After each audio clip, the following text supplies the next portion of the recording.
Jail ہے، اکبر السجن فی العالم، دنیا میں سب سے بڑی اگر کوئی جیل ہو سکتی ہے تو وہ غزہ ہے، لیکن امت کو پتا اس کا خبر نہیں، اس لیے کہ ہماری ذمہ داری میں شامل نہیں ہے۔ شوق شہادت کے بغیر ایمان مکمل نہیں ہو سکتا ہے۔ احد اور غزوہ خندق اور تبوک اور جنگ بدر میں ہی شوق شہادت نہیں کرنا پڑے گا، شوق شہادت قیامت کی صبح تک رہے گا، حدیث اسلام کی آمد تک رہے گا جہاد۔ شوق شہادت کے بغیر مسجد اقصی کی حفاظت نہیں ہو سکتی ہے، کعبۃ اللہ کی حفاظت اللہ نے اپنے ذمہ لی۔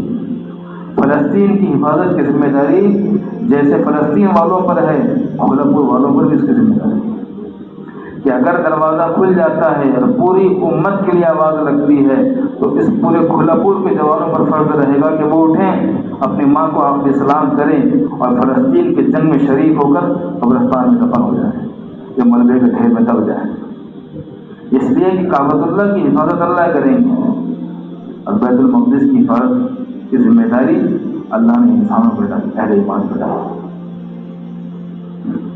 بات لمبی ہو گئی، آپ کا وقت نکل گیا۔ ایک بات کہ وہ مسجد اقصی گرانے کا پلان ہے، اور مسجد اقصی گرانے کے بعد کلیجہ ٹھنڈا ہونے والا نہیں ہے۔ مسجد اقصی گرانے کے بعد اگلا ٹارگیٹ حرم ہے، حرم اگلا ٹارگیٹ ہے، اور اس کے بعد مدینہ منورہ ٹارگیٹ ہے۔ کیوں؟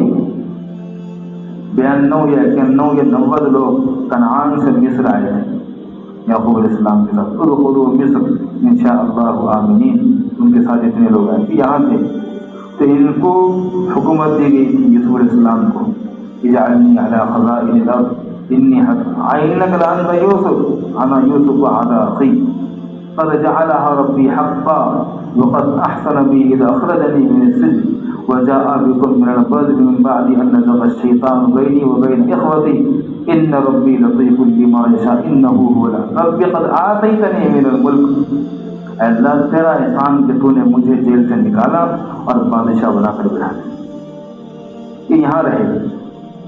ان کو اہل مصر نے پھر نکالا، ان کا دعویٰ ہے کہ ہم وہاں رہے، ہاں ٹھیک رہے، ان کا دعویٰ ہے کہ ہم جارڈن میں تھے، ان کا دعویٰ ہے کہ ہم لبنان میں تھے، ان کا دعویٰ ہے کہ مکہ مکرمہ میں ہم رہتے تھے، جہاں رہتے تھے، ان کا دعویٰ ہے کہ مدینہ منورہ میں ہماری بستیاں تھیں۔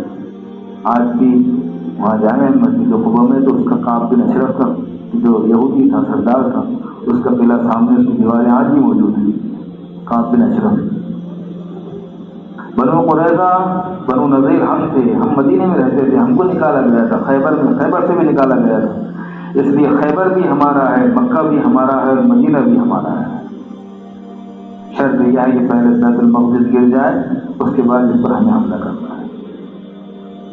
اس لیے وہ جنرل ضیاء الحق کی بات ہے، ہاں جنرل ضیاء الحق تھے جب حلیمیہ کسی سفر سے واپس آئے تھے سعودی سے، کئی ملکوں کا سفر کیا تھا، وہاں پہنچے تھے پاکستان، تو جنرل ضیاء الحق سے انہوں نے کہا تھا کہ میں نے خواب میں دیکھا ہے آپ صلی اللہ علیہ وسلم سے آئے تھے، خواب میں کہہ رہے تھے کہ ضیاء الحق سے پوچھو کہ اگر یہ یہودی مدینے پر حملہ کریں گے تو تم کیا کرو گے؟ تو ضیاء الحق سے کھڑا ہو گیا تھا، بالکل یہ اللہ کے رسول کی بات تھی، کھڑے ہو کر اس نے کہا تھا میں پاکستان کے بچے کو شہید کرا دوں گا۔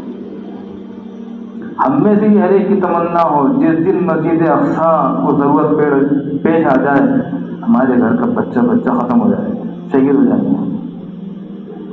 اقبال نے بہت پہلے 100 سال پہلے کہا تھا ایک ہو مسلم حرم کی پاسبانی کے لیے، 100 سال پہلے کہا تھا معمار حرم باز بے تعمیر جہاں خیز از خواب گراں خیز، اٹھ تعمیر حرم کے لیے اٹھ، ایک بار کعبۃ اللہ بنا کر تجھے فارغ نہیں ہونا ہے، قیامت کی صبح تک تجھے تیار رہنا ہے۔ تیری جہاد کی داستانیں بدر و حنین تک موقوف نہیں رہے گی، تیری داستان کی کہانیاں قیامت کی صبح تک لکھی جاتی رہے گی۔ ابھی وہ جنگ کا میدان مالکہ کارزات فلسطین ہم کیا کر سکتے؟ مسجد اقصی کیوں گرائے گا؟ مسجد اقصی تابوت سکینہ کے لیے گرائے گا۔ تابوت سکینہ کیا ہے؟ علیہ السلام پر آسمان سے آیا، تمام نبیوں کی تصویریں تھیں، اس میں حضرت موسیٰ السلام نے تورات بھی رکھی تھی، اس میں من بھی رکھا تھا جو اس کے لیے اترتا تھا، اس میں اپنی جوتیاں بھی رکھی تھی، وہ چلتا بھی تھا، اس کے ساتھ ساتھ پوری بنی اسرائیل چلتی تھی، وہ جہاں رکتا تھا سب رک جاتے تھے، وہ چلتا تھا تو فتح ہوتی تھی، اس لیے اس کو سامنے سامنے رکھتے تھے۔ وہ پھر نبیوں سے منتقل ہوتے ہوئے موسیٰ علیہ السلام تک آیا تھا، داؤد علیہ السلام تک آیا تھا۔ داؤد علیہ السلام کو اللہ نے بادشاہ بھی بنایا تھا، نبی بھی بنایا تھا، ان کے نام پر انہوں نے محلہ بنایا، انہوں نے اس کے نیچے اس کو رکھا تھا۔ ان کا مقصد صرف اور صرف نبوت کی اتباع نہیں ہے، صرف بادشاہوں کا پیسہ اور دولت اور استعمال قوت چاہیے، ان کا مقصد پوری دنیا پر قبضہ کرنا ہے۔ پوری دنیا پر قبضہ کرنے کے لیے ایک کام ہے کہ مسجد اقصی شہید کر کے تابوت سکینہ حاصل کیا جائے۔ اس پاگل کو یہ نہیں معلوم، ساری دنیا یہ جانتی ہے کہ عیسیٰ السلام قتل ہو گئے، قرآن کہتا ہے آسمان پر اٹھائے گئے، یہ سمجھ رہا ہے کہ تابوت سکینہ دفن ہے، ہم کہہ رہے ہیں تابوت سکینہ آسمانوں میں ہے۔ پاگل، وفی السماء رزقکم وما توعدون، عزتوں کے فیصلے، اقتدار کے فیصلے آسمان پر ہوا کرتے ہیں، زمینوں پر نہیں۔ تعز من تشاء وتذل من تشاء بیدک الخیر، نبیوں کو قتل کرنے والے ذلیل ہوا کرتے ہیں، نبیوں کے ماننے والے فقیر بھی اگر ہو اللہ نے بادشاہ بنا دیا۔ میرے بھائی، ہمارا کام کیا ہے؟ ہمارا کام یہ ہے کہ ہم اس کے لیے دعا کریں۔ قرآن نے کہا جو تم کر سکتے ہو وہ کرو، اعدوا لهم ما استطعتم۔ امت کا بڑا مرض یہ ہے کہ جس زمانے میں نیوکلیئر ہتھیار بنانا تھا، آئرن ڈوم سسٹم نصب کرنا تھا، اس زمانے میں یہ نادا جھک گئے جب وقت قیام آیا، یہ نادا گر گئے سجدے میں جب وقت قیام آیا۔ جس وقت امت سے آنکھوں میں آنکھیں لڑا کر بات کرنی تھی، اس وقت نماز کی نیت باندھی، تہجد میں کھڑے ہو۔ ارے اس وقت تو جوتے پہن کر نماز پڑھنے کا تھا، تیاری کرنے کے لیے ہتھیار اٹھا کر نماز پڑھنے کا تھا۔ اللہ سب کرتے ہیں، اللہ سب کرتے ہیں، اولاد اللہ دیتے ہیں، لیکن شادی کے بغیر کسی کو نہیں دیتے ہیں۔ اولاد اللہ دیتے ہیں، شادی کے بغیر نہیں دیتے ہیں۔ دودھ اللہ دیتے ہیں، لیکن بھینس لائے بغیر نہیں دیتے ہیں۔ جتاتے بھی اللہ ہیں، اللہ کی مدد سے جنگیں جی جاتی ہے، لیکن ہتھیار کے بغیر نہیں دیتے ہیں مدد۔ اس لیے علی میاں اور مفکرین عرب کو لکھ رہے تھے کہ تمہاری فوج بناؤ، اپنے ہتھیار بناؤ، اپنے میزائل بناؤ۔ آج بھی اللہ نے جن کے نیوکلیئر بنائے ہم کی ذمہ داری، ہماری ذمہ داری کیا ہے؟ ایک بچہ ہے، اس نے اکنامی سے بی اے کا ارادہ کیا، ماسٹر ڈگری کا ارادہ کیا، اور آکسفورڈ سے۔ ہم نے ان سے کہا کہ اکنامی سے کیوں، اکنامکس سے کیوں اور آکسفورڈ سے کیوں؟ اس نے کہا میرا ارادہ ہے کہ مستقبل میں افغانستان اور فلسطین کو ضرورت پیش آئے گی تو میں ابھی سے کر دیتا ہوں۔ اللہ کے رسول صلی اللہ علیہ وسلم نے کہا تھا کہ تم یہاں رہ کر اس کے لیے مدد کرنا، ہم نے آج تک نہیں کی، اب ہم یہ کام کریں کہ غزہ برباد ہوا ہے، دوبارہ آباد ہوگا، کون کرے گا آباد؟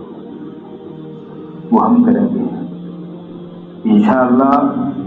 نہیں بول رہے ہیں ٹرکوں سے کام کرنا ہے، اپنے گھروں پر ڈبے رکھنا ہے، بچے کو سمجھانا ہے بیٹا فلسطین کے لیے چندہ ڈالنا ہے۔ اس میں جس دن آواز لگے گی کہ فلسطین کو چندہ چاہیے، ہم ڈبے اٹھائیں گے اور حوالے کر دیں گے انشاءاللہ۔ کتنے لوگ آج تک، ہمارا ایک ساتھی ہے ابھی عمرے سے آیا تو اس نے بتایا کہ فلسطین کے لوگ آئے تھے تو میں نے ان کو کھانا کھلایا، یہ کیا وہ کیا، اور مسجد اقصی کے واسطے انڈیا کے مطابق 15,000 روپے بھیجا۔ ہماری ذمہ داری کہ ہم دعائیں کریں، مسجد اقصی کے لیے گھروں میں ڈبے بنائے فلسطین کے لیے، جب آواز لگے کہ فلسطین کا چندہ ہو رہا ہے لا کر اس میں ہم دیتے ہیں۔ اور ایک کام جو کریں، بائیکاٹ کریں، سوشل بائیکاٹ جب تک جمع رہی ہے، جب تک بائیکاٹ نہیں ہوگا، یہ عہد کریں کہ زندگی چاہے ایک چلو پانی کے لیے مجبور کر دے، لیکن اسپرائٹ کا گھونٹ لے کر زندہ نہیں رہیں گے انشاءاللہ۔ یہ ہمارے حوصلے ہو۔ جن کے گھروں میں ٹوتھ پیسٹ کولگیٹ آ گیا، لکس صابن آ گئی، اس کو اٹھا کر پھینکنا نہیں،